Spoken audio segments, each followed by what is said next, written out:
morning children. In this class we are going to learn governing our country. So ನಮ್ಮ ದೇಶದ ಒಂದು ಗೌರ್ಮೆಂಟ್ಗಳ ಬಗ್ಗೆ ಈ ಒಂದು ಕ್ಲಾಸಲ್ಲಿ ತಿಳ್ಕೊಳ್ಳೋಣ. ಸೊ ಈ ಒಂದು ಲೆಸನಲ್ಲಿ ನೀವು ನಮ್ಮ ದೇಶದ ಒಂದು ಸರ್ಕಾರ ಹೇಗೆ ನಡೀತಾ ಇದೆ, ಏನೇನಿದೆ ನಮ್ಮ ಸರ್ಕಾರದ ಅನ್ನೋದನ್ನು ತಿಳ್ಕೊತಾ ಹೋಗೋಣ. India is divided into 28 state and 7 union territories. So ನಮ್ಮ ದೇಶವನ್ನು ನಾವು ಆಡಳಿತದ ಒಂದು ದೃಷ್ಟಿಯಿಂದ ಇಡೀ ಭಾರತವನ್ನು ನಾವು ಹಲವಾರು ವಿಭಾಗಗಳಾಗಿ ಮಾಡಿದ್ದೀವಿ. ಸೊ ಇಲ್ಲಿ 28 ಕೊಟ್ಟಿದ್ದಾರೆ, ಬಟ್ ಅಟ್ ಪ್ರೆಸೆಂಟ್ ಇರ್ತಕ್ಕಂಥದ್ದು ಎಷ್ಟು 29. ಮತ್ತು 7 ಯೂನಿಯನ್ ಟೆರಿಟರೀಸ್ ಅಂತಿದೆ, ಇವಾಗ ಇರೋದು 8 ಯೂನಿಯನ್ ಟೆರಿಟರೀಸ್ ಅಂದರೆ 8 ಕೇಂದ್ರಾಡಳಿತ ಪ್ರದೇಶಗಳು, ಹಾಗೆಯೇ 29 ರಾಜ್ಯಗಳನ್ನು ನಾವು ನಮ್ಮ ದೇಶದಲ್ಲಿ ನೋಡ್ತೀವಿ. So together they form the Indian Union. So ಇದೆಲ್ಲವೂ ಏನು ಭಾರತದ ಒಂದು ಐಕ್ಯತೆಯನ್ನೇ ಪ್ರತಿನಿಧಿಸ್ತಕ್ಕಂತಹ ಒಂದು ರಾಜ್ಯಗಳು ಮತ್ತು ಕೇಂದ್ರಾಡಳಿತ ಪ್ರದೇಶಗಳು. So our country is very large, so it is difficult for a single government at the center to run it. This is why our constitution provide for both a central or union government and separate state governments. So ನಿಮಗೆಲ್ಲ ಗೊತ್ತಿದೆ, ನಮ್ಮ ದೇಶ ಒಂದು ವಿಶಾಲವಾದಂಥ ಅತಿ ದೊಡ್ಡ ರಾಷ್ಟ್ರ. So ಅದರಿಂದ ಒಂದು ಕೇಂದ್ರಾಡಳಿತದಲ್ಲಿ ಇರ್ತಕ್ಕಂಥ ಒಂದೇ ಒಂದು ಸರ್ಕಾರ ಇಡೀ ಭಾರತವನ್ನು ಆಳ್ವಿಕೆ ಮಾಡ್ತಕ್ಕಂಥದ್ದು ಕಷ್ಟ. ಸೊ ಅದಕ್ಕೋಸ್ಕರ ನಮ್ಮ ಭಾರತವನ್ನು ಹೀಗೆ 29 ರಾಜ್ಯಗಳಾಗಿ ವಿಭಾಗಿಸಿ, ಹಾಗೆಯೇ 8 ಯೂನಿಯನ್ ಟೆರಿಟರಿಗಳಾಗಿ ವಿಂಗಡಣೆ ಮಾಡಿ ಅದರ ಆಳ್ವಿಕೆಯನ್ನು ಸುಲಲಿತವಾಗಿ ನಡೆಸೋದಕ್ಕೋಸ್ಕರ ಸೊ ಈ ರೀತಿ ಡಿವೈಡ್ ಮಾಡಿ ಆಯಾ ಸರ್ಕಾರಗಳಿಗೆ ಆ ಒಂದು ರಾಜ್ಯಗಳ ಆಡಳಿತವನ್ನು ಕೊಟ್ಟಿರ್ತಕ್ಕಂಥದ್ದನ್ನು ನೋಡ್ತೀವಿ. The central government looks after issues of national importance. They define of the country. For example it is responsibility and the arm force R under central government control. So ಎಲ್ಲ ರಾಜ್ಯಗಳಿಗೂ ಸಹ ಅದರ ಒಂದು ಆಳ್ವಿಕೆಯನ್ನು ಕೊಟ್ಟಿದ್ದರೂ ಸಹ ಈ ರಾಜ್ಯ ಸರ್ಕಾರಗಳ ಒಂದು ಆಳ್ವಿಕೆ ಇರತಕ್ಕಂಥದ್ದು ಕೇಂದ್ರಾಡಳಿತ ಸರ್ಕಾರದ ಒಂದು ಅಡಿಯಲ್ಲಿ. ಫಾರ್ ಎಕ್ಸಾಂಪಲ್ ನಮ್ಮ ಕರ್ನಾಟಕವನ್ನು ಆಳ್ವಿಕೆ ಮಾಡ್ತಕ್ಕಂಥದ್ದು ನಮ್ಮ ಕರ್ನಾಟಕ ಸರ್ಕಾರ, ತಮಿಳುನಾಡು ಸರ್ಕಾರವನ್ನು ಆಳ್ವಿಕೆ ಮಾಡ್ತಕ್ಕಂಥದ್ದು ತಮಿಳುನಾಡಿನ ಸರ್ಕಾರ. ಸೊ ಹೀಗಾಗಿನೇ ಆಂಧ್ರ, ಮಹಾರಾಷ್ಟ್ರ ಎಲ್ಲದೂ ರಾಜ್ಯಗಳಲ್ಲೂ ಸಹ ಒಂದೊಂದು ಸರ್ಕಾರ ಇದೆ. ಎಲ್ಲ ಸರ್ಕಾರವನ್ನು ಆಳ್ವಿಕೆಯನ್ನು ಮೇಲ್ವಿಚಾರಣೆ ಮಾಡ್ತಕ್ಕಂಥವ್ರು ದೆಹಲಿಯಲ್ಲಿ ಇರ್ತಕ್ಕಂಥ ಕೇಂದ್ರಾಡಳಿತ ಸರ್ಕಾರ. Each state government looks after issues of local important. The police force which protect life and property. ಇದೆಲ್ಲನೇ ಇನ್ನೂ ಕೆಲವೊಂದು ಆಡಳಿತ ವ್ಯವಸ್ಥೆಗಳಿದ್ದಾವೆ, ಹೌದಲ್ವಾ? Each state have local importance. ಇವಾಗ ನಾವು ಪ್ರತಿಯೊಂದು ರಾಜ್ಯಗಳು ಸಹ ತಮ್ಮ ರಾಜ್ಯದ ಒಂದು ಆಡಳಿತವನ್ನು ನೋಡ್ಕೊಳ್ಳೋದ್ರಿಂದ ಸೊ ಅಲ್ಲಿ ಏನೇನಿದೆ ಅಂತ ಹೇಳಿದಾಗ ಪೊಲೀಸ್ ಫೋರ್ಸ್ ಇದೆ, ಹೌದಲ್ವಾ? ಸೊ ನಮ್ಮ ಕರ್ನಾಟಕ ಸರ್ಕಾರ ಅಂದಾಗ ಅಲ್ಲಿ ಆ ಕರ್ನಾಟಕ ಸರ್ಕಾರ ತನ್ನ ಒಂದು ಜನರ ಒಂದು ಹಿತದೃಷ್ಟಿಗೋಸ್ಕರ ಒಂದೊಂದು ಸೇವೆಗಳನ್ನು ಒದಗಿಸುತ್ತೆ. ಸೊ ಪೊಲೀಸ್ ಫೋರ್ಸ್, ಹೌದಲ್ವಾ? Which protect life and property. ಇದು ನಮ್ಮ ಒಂದು ರಾಜ್ಯದ ಒಂದು ಪ್ರೊಟೆಕ್ಷನನ್ನು ಕೊಡುತ್ತೆ. ಅದು ನಮ್ಮ ಒಂದು ದೇಶದ ಒಂದು ಪ್ರಾಪರ್ಟಿಯನ್ನು, ನಮ್ಮ ಒಂದು ರಾಜ್ಯದ ಪ್ರಾಪರ್ಟಿಯನ್ನು ನೋಡ್ಕೊಳ್ತಕ್ಕಂಥದ್ದು. ಸೊ ಈ ಕೆಲಸವನ್ನು ಮಾಡುತ್ತೆ. It's under the state government. ಇದೆಲ್ಲ ನಡೀತಕ್ಕಂಥದ್ದು ನಮ್ಮ ಒಂದು ಸ್ಟೇಟ್ ಗೌರ್ಮೆಂಟ್ನ ಅಂಡರಲ್ಲಿ. The central government help the state government when needed. Central ಸರ್ಕಾರವನ್ನು ಸಹ ನಮಗೆ ಸಹಾಯವನ್ನು ನೀಡುತ್ತೆ ಯಾವಾಗ ನಮಗೆ ಅವಶ್ಯಕತೆ ಇದೆಯೋ ಅಂತಹ ಸಂದರ್ಭಗಳಲ್ಲಿ. Both central and state governments work together for the welfare of people. ಕೇಂದ್ರ ಸರ್ಕಾರ ಮತ್ತು ರಾಜ್ಯ ಸರ್ಕಾರ ಎರಡೂ ಸಹ ನಮ್ಮ ಜನರ ಒಂದು ಒಳಿತಿಗಾಗಿ ದುಡಿಮೆಯನ್ನು ಮಾಡ್ತಾ ಇದೆ. They have 3 major jobs: to make laws, enforce them, dispense justice. So ಇಲ್ಲಿ ನಾವು 3 ವಿಭಾಗಗಳನ್ನು ನೋಡ್ತೀವಿ, ಲಾ ಇರ್ಬೋದು, ಎನ್ಫೋರ್ಸ್ ಮತ್ತು dispense justice. The Lok Sabha is the highest law making body in the country. Its members are elected directly by the people. So ನಮ್ಮ ದೇಶದ ಒಂದು ಲಾ making body, ಅತಿ ದೊಡ್ಡ ಲಾ ಮೇಕಿಂಗ್ ಬಾಡಿ ಯಾವುದು ಅಂತ ಹೇಳಿದ್ರೆ ಲೋಕಸಭಾ. ಸೊ ಲೋಕಸಭಾನೇ ಅತಿ ದೊಡ್ಡ ಒಂದು ನ್ಯಾಯವನ್ನು ಒದಗಿಸ್ತಕ್ಕಂಥ ಒಂದು ಭಾಗ. ಸೊ ಇಲ್ಲಿನ ಒಂದು ಸದಸ್ಯರು ಯಾರಿಂದ ಆಯ್ಕೆ ಆಗ್ತಾರೆ ಅಂದರೆ ಡೈರೆಕ್ಟಾಗಿ ಜನರಿಂದ, ನಮ್ಮ ಒಂದು ಜನರಿಂದ ಡೈರೆಕ್ಟಾಗಿ ಆಯ್ಕೆಯಾಗಿ ಅಲ್ಲಿಗೆ ಲೋಕಸಭೆಗೆ ಸದಸ್ಯರನ್ನು ಕಳಿಸ್ತೀವಿ. Thus it is also known as the house of people. ಇದನ್ನು ಅಥವಾ ಲೋಯರ್ ಹೌಸ್, ಇದನ್ನು ನಾವು ಕೆಳಮನೆ ಅಂತಲೂ ಸಹ ಕರಿತೀವಿ. The speaker elected by the member of house. So ಆ ಒಂದು ಲೋಕಸಭೆಯ ಸ್ಪೀಕರ್ ಯಾರಿಂದ ಆಯ್ಕೆ ಆಗ್ತಾರೆ ಅಂತ ಹೇಳಿದ್ರೆ ಆ ಒಂದು ಸದಸ್ಯರಿಂದ, ಲೋಕಸಭೆಯ ಸದಸ್ಯರಿಂದನೇ ಒಬ್ಬ ಸದಸ್ಯನನ್ನು ಆಯ್ಕೆ ಮಾಡಿ ಅವರನ್ನು ಸ್ಪೀಕರಾಗಿ ಆಯ್ಕೆ ಮಾಡ್ತಾರೆ. Guides the proceeding the Lok Sabha. ಇವರು ಆ ಒಂದು ಲೋಕಸಭೆಯ ಸದಸ್ಯರನ್ನು ಗೈಡ್ ಮಾಡ್ತಾರೆ. Are any Indian citizen who is 18 years or above can vote in the general election. The member of Lok Sabha are elected for a term of 5 years. So ಯಾರಿಗೆ 18 ವರ್ಷ ಆಗಿದೆಯೋ ಅವರೆಲ್ಲರೂ ಸಹ ಎಲೆಕ್ಟ್ ಮಾಡ್ತಕ್ಕಂಥ ಒಬ್ಬ ವ್ಯಕ್ತಿಯನ್ನು ಎಲೆಕ್ಟ್ ಮಾಡ್ತಕ್ಕಂತಹ ಒಂದು ಅರ್ಹತೆಯನ್ನು ಪಡ್ಕೋತಾರೆ. ಸೊ ನಮ್ಮಿಂದ ಏನು ನಾವೆಲ್ಲ ಇವಾಗ ಜನರು, ಸಾಮಾನ್ಯ ಜನರು ನಾವೇನು ಎಲೆಕ್ಟ್ ಮಾಡಿ ಕಳಿಸ್ತೀವೋ ಆ ಒಂದು ಅಧಿಕಾರಿ ಅಥವಾ ಸದಸ್ಯ 5 ವರ್ಷ ಅಧಿಕಾರದಲ್ಲಿ ಇರ್ತಾನೆ. Any Indian citizen who is more then 25 of age can contest the election the Lok Sabha. ಯಾರಿಗೆ 25 ವರ್ಷ ಆಗಿರುತ್ತೋ ಅಂಥವರು ಎಲೆಕ್ಷನ್ಗೆ ನಿಂತ್ಕೊಳ್ಳೋ ಅಧಿಕಾರ ಇದೆ. ಯಾರಿಗೆ 18 ವರ್ಷ ಆಗಿದೆಯೋ ಅವರು ಆ ಎಲೆಕ್ಷನ್ಗೆ ನಿಂತಂಥ ವ್ಯಕ್ತಿಯನ್ನು ಆರಿಸ್ತಕ್ಕಂಥ ಅಧಿಕಾರ ನಮಗಿದೆ. Next one, the union government. The union or the central government looks after the whole country. It makes law in matter of national importance such as defense and budget spending for the country.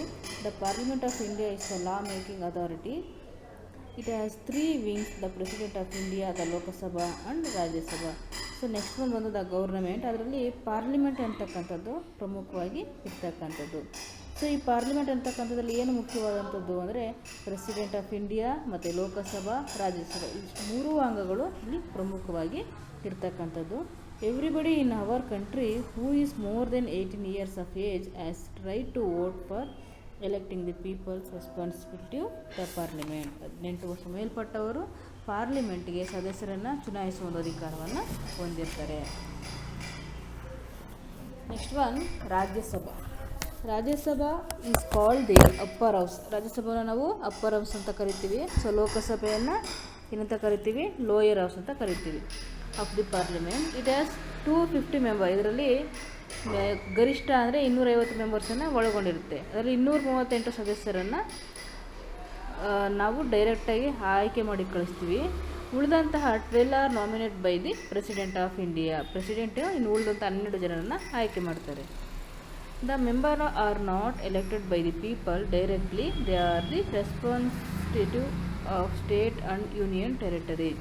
So ಯಾರು 12 ಜನರನ್ನು ಆಯ್ಕೆ ಮಾಡ್ತಾರೆ president, ಅವರು union ಟೆರಿಟರಿಗೆ ಅವರು ಏನಾಗಿರ್ತಾರೆ? Representative ಆಗಿರ್ತಾರೆ. The Rajya Sabha is permanent body and thus cannot be dissolved. Rajya Sabha ಅಂತಕ್ಕಂಥದ್ದೇನು? ಒಂದು ಪರ್ಮನೆಂಟ್ ಬಾಡಿ. ಇದನ್ನ ಯಾರೂ ಸಹ ಉಚ್ಚಾಟನೆ ಮಾಡೋದಕ್ಕೆ ಸಾಧ್ಯ ಇಲ್ಲ. The elected and nominated members of the state assembly elect members of the Rajya Sabha. The member are elected and nominated for period of 6 years. So ಇಲ್ಲಿನ ಒಂದು ಸದಸ್ಯರು, ರಾಜ್ಯಸಭಾ ಸದಸ್ಯರ ಅಧಿಕಾರಾವಧಿ ಎಷ್ಟು ವರ್ಷ ಅಂದರೆ 6 ವರ್ಷ. The chairman of the Rajya Sabha is vice president of India. So ಈ ಒಂದು ರಾಜ್ಯಸಭೆಯ ವೈಸ್ ಪ್ರೆಸಿಡೆಂಟ್, ಚೇರ್ಮನ್ ಯಾರು ಅಂತ ಹೇಳಿದ್ರೆ ವೈಸ್ ಪ್ರೆಸಿಡೆಂಟ್ ಅಂದರೆ ಉಪ ರಾಷ್ಟ್ರಪತಿಯವರು ಈ ಒಂದು ರಾಜ್ಯಸಭೆಯ ಸ್ಪೀಕರ್ ಆಗಿರ್ತಾರೆ. ಸೊ ಚೇರ್ಮನ್ ಆಗಿರ್ತಾರೆ. ಸೊ ಹಾಗೆಯೇ next one, the president of India.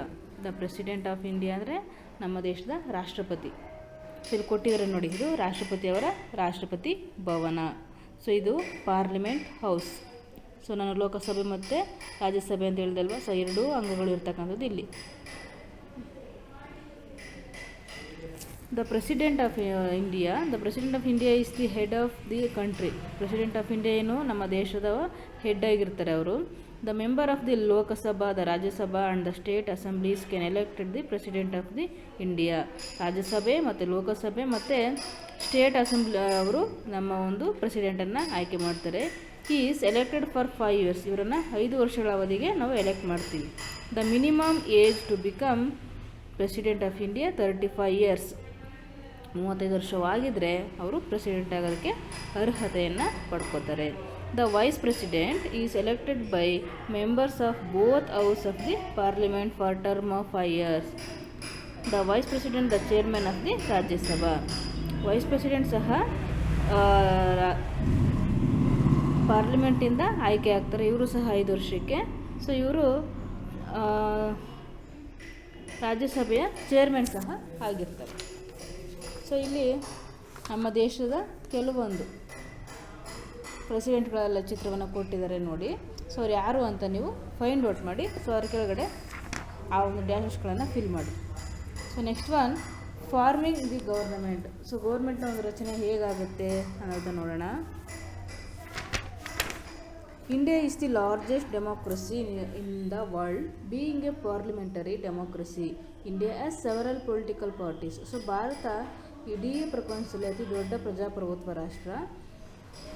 So ನಮ್ಮ ದೇಶದಲ್ಲಿ ಹಲವಾರು ಪಾರ್ಟಿಗಳಿದ್ದಾವೆ. ರಾಜ್ಯ ಮಟ್ಟದಲ್ಲಿ, ರಾಷ್ಟ್ರೀಯ ಮಟ್ಟದಲ್ಲಿ ಹಲವಾರು ಪಾರ್ಟೀಸ್ ಇದೆ. ಸೊ ಯಾವುದಾದ್ರು ಜನತಾದಳ ಇರ್ಬೋದು, BJP, ಕಾಂಗ್ರೆಸ್, ಹಾಗೆಯೇ ಸೊ ನಿಮ್ಗೆ ಗೊತ್ತಿದೆ ತುಂಬ ಪಕ್ಷಗಳಿದೆ. ಯಾವುದಾದ್ರು BSP, ಹೌದಲ್ವಾ? ಸೊ ಇದೆಲ್ಲ ಏನು political parties, each with its own view on how to run the country. ಪ್ರತಿಯೊಂದು ಪಾರ್ಟಿನೂ ಸಹ ತನ್ನದೇ ಆದಂತಹ ಒಂದು ರೀತಿಯಲ್ಲಿ ದೇಶವನ್ನು ಮುನ್ನಡೆಸುವ ಒಂದು ವಿಚಾರಗಳನ್ನು ಒಳಗೊಂಡಿವೆ. All this different political parties take part in the general election. The whole country is divided into constituency. So ಎಲ್ಲ ಪಕ್ಷಗಳು ಸಹ ಚುನಾವಣೆ ಘೋಷಣೆಯಾದ ಸಂದರ್ಭದಲ್ಲಿ ಎಲೆಕ್ಷನ್ಗೆ ತಮ್ಮ ಒಂದು ಪಕ್ಷದ ಕಡೆಯಿಂದ ಒಬ್ಬೊಬ್ಬ ವ್ಯಕ್ತಿಯನ್ನು ನಿಲ್ಲಿಸಿ ಸೊ ಯಾರಿಗೆ ಹೆಚ್ಚು ಮತ ಬರುತ್ತೋ ಸೊ ಅವರು ಸರ್ಕಾರವನ್ನು ರಚನೆ ಮಾಡ್ತಾರೆ. The candidate who get the largest number of votes in a constitutionally is declared elected as A member of the Lok Sabha. ನೋಡಿ, ಯಾರು ಹೆಚ್ಚು ಮತ ಗಳಿಸಿ ವಿನ್ ಆಗ್ತಾರೋ ಅವರನ್ನು ಲೋಕಸಭೆಗೆ ಲೋಕಸಭೆ ಮೆಂಬರ್ ಆಗಿ ಕಳಿಸ್ಕೊಡ್ತಾರೆ. The president invite the head of the party that has won the most number of Lok Sabha seats to become the prime minister and from the government. ಯಾವ ಪಕ್ಷ ಹೆಚ್ಚು ಮತ ಗಳಿಸಿ ಲೋಕಸಭೆಗೆ ಹೆಚ್ಚು ಸದಸ್ಯರನ್ನು ಕಳಿಸ್ಕೊಡುತ್ತೋ ಸೊ ಆ ಒಂದು ಪಕ್ಷದ ಹೆಡ್ಡನ್ನು ಕರೆದು ಅವರನ್ನು ಪ್ರೈಮ್ ಮಿನಿಸ್ಟರ್ ಆಗಿ ಮಾಡ್ತಾರೆ. For example 5 years back 10 years back ಏನಾಗಿತ್ತು, BJP ಪಕ್ಷ ಹೆಚ್ಚು ಮತವನ್ನು ಗಳಿಸಿ ಹೆಚ್ಚು ಒಂದು ಸದಸ್ಯರನ್ನು ಲೋಕಸಭೆಗೆ ಕಳಿಸ್ಕೊಟ್ಟಿತ್ತು. ಸೊ ಅದರಿಂದ ಆ ಒಂದು ಪಕ್ಷದ ನಾಯಕ ಯಾರು, ಮೋದಿ. ಸೊ ಮೋದಿಯನ್ನು ಪ್ರೈಮ್ ಮಿನಿಸ್ಟರ್ ಆಗಿ ರಾಷ್ಟ್ರಪತಿಯವರು ಮಾಡಿದ್ರು. ಸೊ ಹಾಗೆ sometime a single political party is not able to win the required number of seats. In this case, some parties form a group to form a coalition government. ಒಂದು ವೇಳೆ ಯಾವುದೇ ಒಂದು ಪಕ್ಷ ಸರಿಯಾದಂತಹ ಒಂದು ಓಟನ್ನು ಪಡ್ಕೊಳ್ಳದೆ ಇದ್ದರೆ ಅಥವಾ ಎರಡೆರಡು ಪಕ್ಷಗಳು, ಇವಾಗ BJPನೂ ಸಹ 1 ಲಕ್ಷ ಓಟನ್ನು ಪಡ್ಕೊಂಡಿದೆ, ಕಾಂಗ್ರೆಸ್ ಸಹ 1 ಲಕ್ಷ ಓಟನ್ನು ಪಡ್ಕೊಂಡಿದೆ ಅಂತ ಇಟ್ಕೊಳ್ಳಿ. ಸೊ ಅವಾಗ ಏನು, ಎರಡರ ನಡುವೆ ಟೈಅಪ್ ಆಯಿತು. ಸೊ ಅವಾಗ ಎರಡೂ ಪಕ್ಷದವರು ಸೇರಿ ಸರ್ಕಾರವನ್ನು ರಚನೆ ಮಾಡ್ತಾರೆ. ಸೊ ಅದನ್ನ ಕೋಲಿಷನ್ ಗೌರ್ನಮೆಂಟ್ ಅಂತ ಕರಿತೀವಿ.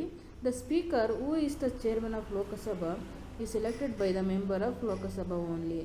ಸೊ ಅದೇ ರೀತಿ ಆ ಲೋಕಸಭೆ ಇರುವಂಥ ಸ್ಪೀಕರ್ ಯಾರಿದ್ದಾರೋ ಅವರನ್ನು ಯಾರು ಎಲೆಕ್ಟ್ ಮಾಡ್ತಾರೆ ಅಂದರೆ ಆ ಒಂದು ಲೋಕಸಭೆಯ ಸದಸ್ಯರುಗಳು ಅವರನ್ನು ಎಲೆಕ್ಟ್ ಮಾಡ್ತಕ್ಕಂಥದ್ದು. The political party of the group of parties elected the leader is invited by the president of India form a council of minister or union cabinet.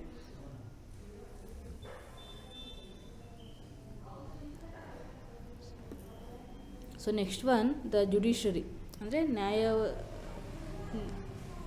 ನ್ಯಾಯಾಂಗ ಅಂತ ನಾವೇನು ಕರಿತೀವೋ ಸೊ ಅದ್ರ ಬಗ್ಗೆ ನೋಡೋಣ. ಸೊ ಇಲ್ಲಿ ಇಲ್ಲಿ ಸುಪ್ರೀಂ ಕೋರ್ಟನ್ನು ಕೊಟ್ಟಿದ್ದಾರೆ ನೋಡಿ, ಸುಪ್ರೀಂ ಕೋರ್ಟ್ನ ಒಂದು ಚಿತ್ರವನ್ನು ಕೊಟ್ಟಿದ್ದಾರೆ. ಸೊ ಇಲ್ಲಿ ನ್ಯಾಯಾಂಗ ಅಂತ ಹೇಳಿದಾಗ ಅಲ್ಲಿ ಮೇನ್ ಬರ್ತಕ್ಕಂಥದ್ದು ಇಟ್ಸ್ ಎ ಸುಪ್ರೀಂ ಕೋರ್ಟ್ ಅಂತಕ್ಕಂಥದ್ದು ನೋಡಿ, ಅದು ನ್ಯೂ ದೆಹಲಿಯಲ್ಲಿದೆ. The Indian constitution provide for a judicial system to make and enforce law. The judicial body are called courts. Judicial ಅಂತ ಹೇಳಿದಾಗ ಅಲ್ಲಿ ಬರ್ತಕ್ಕಂಥದ್ದು ಕೋರ್ಟ್ಗಳು. The highest judicial body of India is the supreme court of India. ನಮ್ಮ ದೇಶದ ಅತಿ ಉನ್ನತವಾದಂತಹ ಒಂದು ನ್ಯಾಯಾಲಯ ಅಂದರೆ ಸುಪ್ರೀಂ ಕೋರ್ಟ್. ಸೊ ಇಲ್ಲಿ ಕೊಟ್ಟಿದ್ದಾರಲ್ಲ, ಸೊ ಇದು supreme court. It is located in new Delhi. ಎಲ್ಲಿದೆ ಅಂತ ಹೇಳಿದ್ರೆ ಅದು ನ್ಯೂ ದೆಲ್ಲಿಯಲ್ಲಿದೆ. The judges of the supreme court are appointed by the president of India. ಆ ಒಂದು ಸುಪ್ರೀಂ ಕೋರ್ಟ್ಗೆ ನ್ಯಾಯಾಧೀಶರು ಯಾರಿಂದ ಎಲೆಕ್ಟ್ ಆಗ್ತಾರೆ ಅಂದರೆ ನಮ್ಮ ಒಂದು ದೇಶದ ಪ್ರೆಸಿಡೆಂಟಿಂದ ಎಲೆಕ್ಟ್ ಆಗ್ತಾರೆ.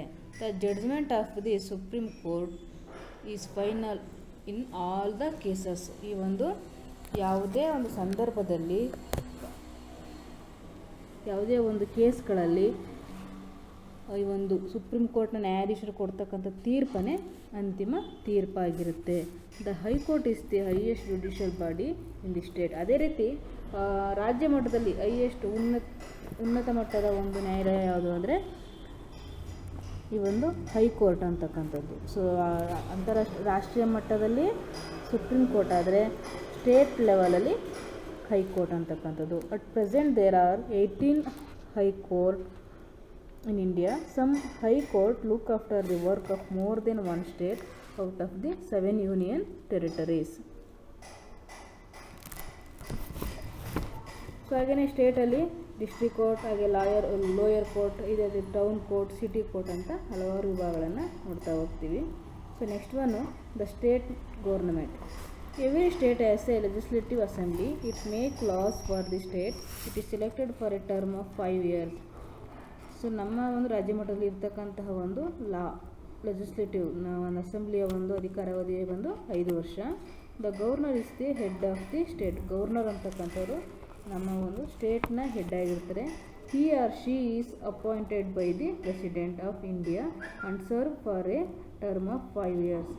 ಸೊ ನಮ್ಮ ಒಂದು ಸ್ಟೇಟ್ ಗವರ್ನರ್ನ ಯಾರು ಎಲೆಕ್ಟ್ ಮಾಡ್ತಾರೆ ಅಂದರೆ ನಮ್ಮ ದೇಶದ ಪ್ರೆಸಿಡೆಂಟ್ ಅವರು. Every person who is more than 18 years ago and is president of a state as a right to elect. ಯಾರಿಗೆ 18 ವರ್ಷ ಆಗಿರುತ್ತೋ ಅವರು ಸೊ ಈ ಒಂದು ಸ್ಟೇಟ್ ಗೌರ್ಮೆಂಟ್ಗೆ ಎಲೆಕ್ಟ್ ಮಾಡ್ತಕ್ಕಂತಹ ಒಂದು ಅಧಿಕಾರವನ್ನು ಹೊಂದಿರ್ತಾರೆ. The state legislative assembly the member are elected for term of 5 years are called MLA. So ನಾವು ಎಲೆಕ್ಟ್ ಮಾಡಿ ಕಳಿಸ್ತಕ್ಕಂಥ ವ್ಯಕ್ತಿಗಳನ್ನ ನಾವು MLA ಅಂತ ಕರಿತೀವಿ. ಸೊ ಅವರ ಒಂದು ಅಧಿಕಾರಾವಧಿ 5 ವರ್ಷ. ಸೊ ನೀವು ಸಹ ನಿಮ್ಮ ಊರಿನಲ್ಲಿ ಈ ಒಂದು ಎಲೆಕ್ಷನ್ಗಳನ್ನು ನೋಡಿರ್ತೀರ. The political party which has won maximum number. So